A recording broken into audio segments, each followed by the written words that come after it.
بسم اللہ الرحمن الرحیم۔ السلام علیکم، میں ہوں سجاد زیدی اور آج کے تازہ ترین اپڈیٹ کے ساتھ حاضر ہوں۔ ناظرین، پچھلے 24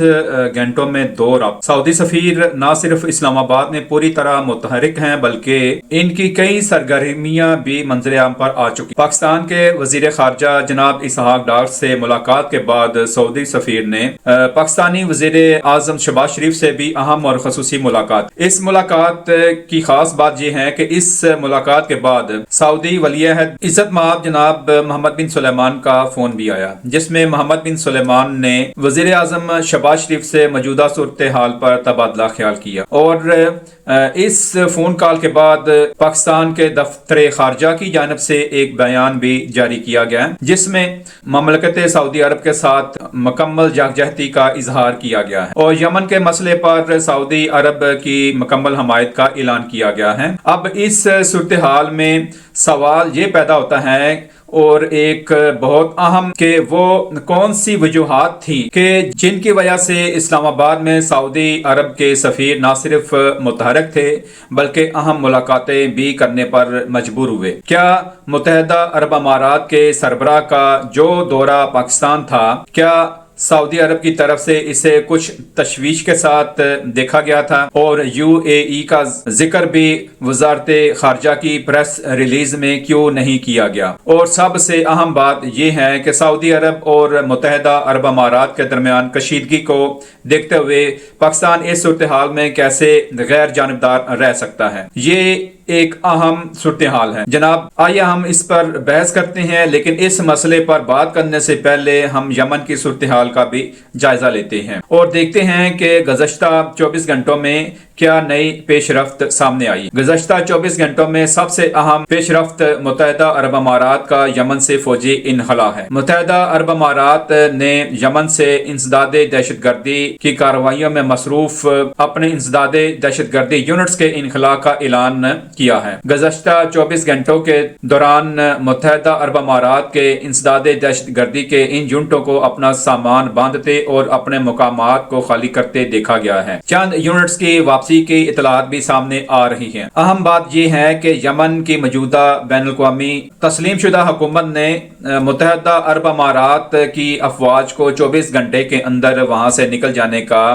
حکم دیا ہے۔ 90 دن کی ایمرجنسی نافذ کر دی گئی ہے اور بندرگاہوں اور سرحدی علاقوں کی 72 گھنٹے کی ناکہ بندی کر دی گئی ہے۔ حکومت نے الزام لگایا ہے کہ متحدہ عرب امارات نے ایس ٹی سی کے ساتھ مل کر خضر الموت اور المہرہ پر قبضہ کرنے کے لیے دباؤ ڈالا ہے۔ گزشتہ 24 گھنٹوں میں یورپی یونین نے بھی یمن کی صورتحال پر بیان جاری کیے ہیں اور یورپی یونین نے خبردار کیا ہے کہ یمن میں حالیہ پیش رفت خلیجی استحکام کو خطرے میں ڈال سکتی ہیں اور یمن کے اتحاد اور علاقائی امن کے لیے اپنی حمایت کا اعلان کیا ہے۔ اس طرح کی اطلاعات بھی سامنے آ رہی ہیں اور کچھ رپورٹس بھی بتاتی ہیں کہ سدرن ٹرانزیشنل کونسل، جسے ایس ٹی سی کہا جاتا ہے، کی فوجیں حضر الموت کے بعض علاقوں سے پیچھے ہٹ گئی ہیں، لیکن یہ صورتحال ابھی غیر مصدقہ ہے۔ الٹیمیٹم جاری کیا گیا تھا سعودی عرب اور یمن کی موجودہ قانون ساز حکومت کی طرف سے، اس کو مسترد کر دیا تھا اور ایس ٹی سی نے اعلان کیا تھا کہ سعودی فضائیہ کے مکالہ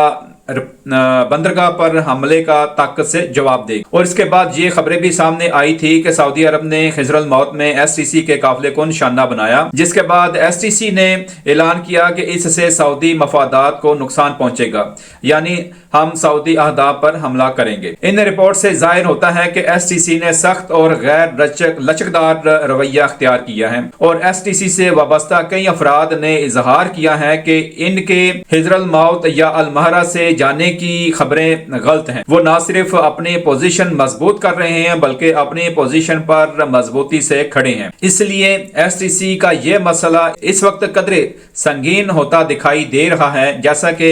سعودی عرب نے واضح طور پر کہا ہے۔ گزشتہ روز سعودی بادشاہ شاہ سلیمان نے اس معاملے پر ایک خصوصی اجلاس کی صدارت کی۔ اس ملاقات میں یعنی اس میٹنگ میں انہوں نے واضح طور پر کہا کہ حالات جیسے بھی ہوں، سعودی عرب کی سلامتی کے لیے خطرہ بننے والے کسی بھی ملک یا گروہ کا پوری قوت سے مقابلہ کیا جائے گا۔ سعودی عرب کی سلامتی ہماری سرخ لکیر ہے اور جو بھی اس سرخ لکیر کو عبور کرے گا، چاہے وہ اسلامی ملک ہو یا اس کے پراکسی ہوں اسے ایسا کرنے کی اجازت نہیں دی جائے۔ شاہ سلیمان کا اپنی دفاعی کونسل کے اجلاس میں سعودی عرب کے حوالے سے واضح طور پر سرخ لکیریں کھینچنا متحدہ عرب امارات اور اس کے پراکسیوں کے لیے ایک اہم پیغام تھا۔ اس سعودی بادشاہ شاہ سلیمان صاحب کی منظوری کے بعد پاکستان میں سعودی سفیر کی جانب سے بھی پیش رفت سامنے آئی ہے۔ ان کی طرف سے پاکستان کے دفتر خارجہ میں کچھ رابطے ہوئے اور پھر سعودی سفیر نے نائب وزیر اعظم پاکستان اور وزیر خارجہ جناب اسحاق ڈار سے ملاقات، اور اس ملاقات میں سعودی سفیر نے وزارت خارجہ اور وزیر خارجہ کو سعودی نقطہ نظر سے یمن میں کشیدگی اور متحدہ عرب امارات کے درمیان ہونے والی کشیدگی سے آگاہ کیا۔ اسی ملاقات میں سعودی سفیر نے بھی وزیر اعظم شہباز شریف سے ملاقات کی خواہش کا اظہار کیا، اور جس کے بعد وزیر خارجہ نے وزیر اعظم آفس سے رابطہ کیا اور دونوں کے درمیان ملاقات ہوئی۔ سعودی سفیر اور وزیر اعظم کے درمیان ملاقات طے پا گئی، اور اس کے بعد سعودی سفیر نے وزیر اعظم شہباز شریف سے ملاقات بھی، اور وہاں ان کے ساتھ سعودی نقطہ نظر کا تبادلہ کیا گیا۔ اس سے قبل وزیر اعظم جناب شہباز شریف صاحب نے رحیم یار خان کا دورہ کیا تھا اور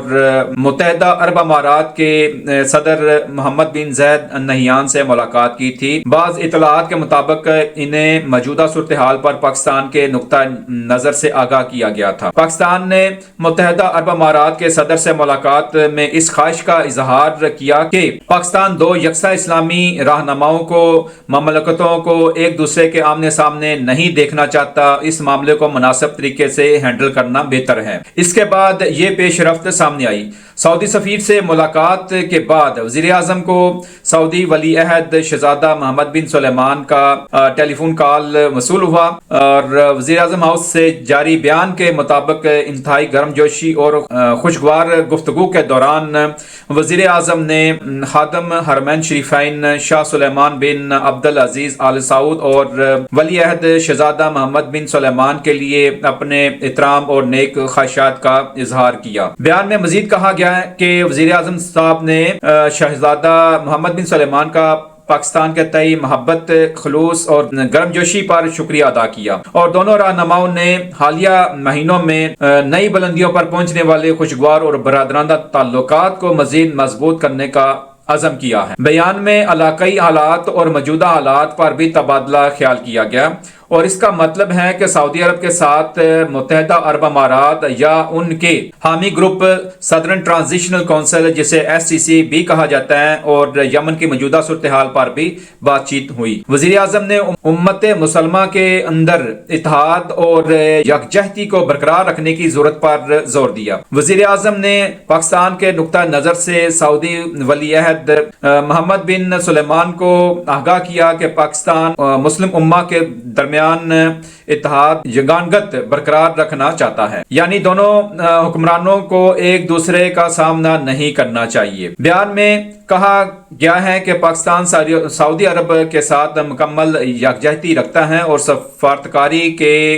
ذریعے خطے میں امن و استحکام کو برقرار رکھنا چاہتا ہے۔ محمد بن سلیمان نے وزیر اعظم کا شکریہ بھی ادا کیا، اور انہوں نے پاکستان کے ساتھ تعلقات کو فروغ دینے کی خواہش کا بھی اظہار کیا۔ انہوں نے اس برس یعنی 2026 میں پاکستان کا دورہ کرنے کی خواہش کا بھی اظہار کیا۔ اس میٹنگ کے بعد دفتر خارجہ نے ایک بیان جاری کیا ہے، اور اس بیان میں واضح طور پر کہا گیا ہے کہ پاکستان سعودی عرب کے امن و سلامتی کے لیے اپنے عزم کا اظہار کرتا ہے، اور اس کا مطلب یہ ہے کہ پاکستان سعودی عرب کے موقف کے ساتھ یکجہتی کا اظہار کر رہا ہے۔ پاکستان نے مسلسل سعودی عرب کی سلامتی کا اظہار جس طرح ماضی میں بھی کیا تھا، اسی طرح پاکستان ایک بار پھر سعودی عرب کی سلامتی اور تحفظ کے لیے اپنے مصمم عزم کا اظہار کر رہا ہے۔ اس کا مطلب ہے کہ اس ملاقات کے بعد پاکستان نے سفارتی ذرائع سے مؤثر طریقے سے یہ پیغام دیا ہے کہ وہ سعودی عرب کے ساتھ کھڑا ہے۔ یہیں سے اگلی صورتحال پیدا ہوتی ہے، اور اس سے وہی سوالات اٹھتے ہیں جو میں نے اپنی گفتگو کے آغاز میں اٹھائے تھے۔ دفتر خارجہ کے جاری کردہ بیان میں متحدہ عرب امارات کا ذکر کیوں نہیں ہے؟ مجھے یقین ہے کہ یہ پاکستان کی طرف سے جان بوجھ کر اس تنازع سے خود کو دور کرنے کی کوشش ہے۔ خاص طور پر متحدہ عرب امارات کے حوالے سے اگر پاکستان کا دفتر خارجہ متحدہ عرب امارات کا ذکر کرتا اور اس کی حمایت سعودی عرب کے حق میں کرتا تو اس سے متحدہ عرب امارات ناراض ہوتا۔ اس لیے پاکستان نے سعودی عرب کو بحفاظت تعاون فراہم کیا ہے۔ پاکستان نے باہمی دفاعی معاہدے کے ذریعے انہیں اپنے تحفظ کی یقین دہانی کرائی ہے، تاہم متحدہ عرب امارات کا کوئی واضح حوالے نہیں دیا گیا۔ اس سے پتہ چلتا ہے کہ پاکستان نہ صرف صورتحال کا بخوبی جائزہ لے رہا ہے بلکہ اس سے نکلنے کا راستہ بھی تلاش کر رہا ہے۔ ناظرین، اسی طرح متحدہ عرب امارات کا بھی واضح پیغام ہے کہ وہ سعودی عرب کے ساتھ براہ راست تنازع میں نہیں پڑنا چاہتا۔ انسداد دہشت گرد یونٹوں کا انخلا اور ان کی واپسی کا آغاز اس بات کی طرف اشارہ کرتا ہے کہ متحدہ عرب امارات براہ راست تنازع میں شامل نہیں ہوگا۔ اس کا مطلب یہ ہے کہ وہ نہ تو ایس ٹی سی کے تعاون سے یمنی حکومت پر کوئی حملہ کرے گا اور نہ ہی سعودی عرب کے ذریعے، لیکن یہ بات طے ہے کہ ایس ٹی سی کو متحدہ عرب امارات کی طرف سے بالواسطہ یا بلا واسطہ حمایت حاصل ہے، اور یہ واضح ہے کہ یہ جاری رہے گا اور متحدہ عرب امارات کی ایس ٹی سی کے لیے حمایت اسی طرح کی ہے جس طرح ایس ٹی سی کے مخالفین کی حمایت سعودی عرب کرتا ہے۔ لہٰذا متحدہ عرب امارات اور سعودی عرب کے درمیان یہ بالواسطہ محاذ آرائی جاری رہے گی۔ متحدہ عرب امارات اور سعودی عرب کے درمیان صریح جنگ کا کوئی امکان نہیں، لہٰذا متحدہ عرب امارات کو اس سے کوئی فرق نہیں پڑتا کہ پاکستان اس صورتحال میں اپنا وزن سعودی عرب کے موقف میں ڈال رہا ہے۔ اگر پاکستان سعودی عرب کی حمایت کا اظہار اس طرح کرتا کہ ایس ٹی سی کے خلاف اپنی کارروائیوں میں، یا اگر سعودی عرب مستقبل میں پاکستان سے اپنی فوجیں یمن بھیجنے کے لیے ایس ٹی سی کے خلاف کارروائی کرنے کے لیے کہتا ہے تو اس سے پاکستان کو اور یو اے ای کو فرق پڑنا تھا، اور اس سے یقیناً یہ مسئلہ بھی بڑھے گا۔ ان تمام حالات میں پاکستان متحدہ عرب امارات سے ہمدردی نہیں رکھتا بلکہ سعودی عرب کے ساتھ مکمل طور پر منسلک ہے۔ یہی وجہ ہے کہ سعودی عرب کے ولی عہد شہزادہ محمد بن سلیمان نے پاکستانی وزیر اعظم کو پاکستان کے تعلقات بالخصوص مسلم اقوام کے حوالے سے اپنی حمایت کا یقین دلایا ہے۔ میری رائے میں یہ اس وقت پاکستان کا سب سے بڑا اثاثہ ہے اور یہ ایک ایسے کردار میں ابھر رہا ہے جو باہمی طور پر فائدہ مند بھی ہے، اور اس کے نتیجے میں پاکستان ایک مستحکم قوت بن کر ابھر رہا ہے، اور میرے خیال میں یہ اس وقت کا سب سے بڑا فائدہ ہے اور یہ ایک اہم پیش رفت ہے۔ تاہم یہ دیکھنا باقی ہے کہ آیا ہم اس وقت یمن میں جس بحران کا مشاہدہ کر رہے ہیں وہ مستقبل میں ایک باہمی تنازع کی شکل اختیار کرے گا، یا یہ سعودی عرب کی حمایت یافتہ یمنی حکومت ایس ٹی سی اور حوثیوں کے درمیان تنازع تک ہی محدود رہے گا۔ براہ مہربانی آپ کا شکریہ میرے ویلاگ کو سننے کا، اور اپنے خیالات کا اظہار کمنٹس میں لازمی کیجیے گا۔ اللہ حافظ۔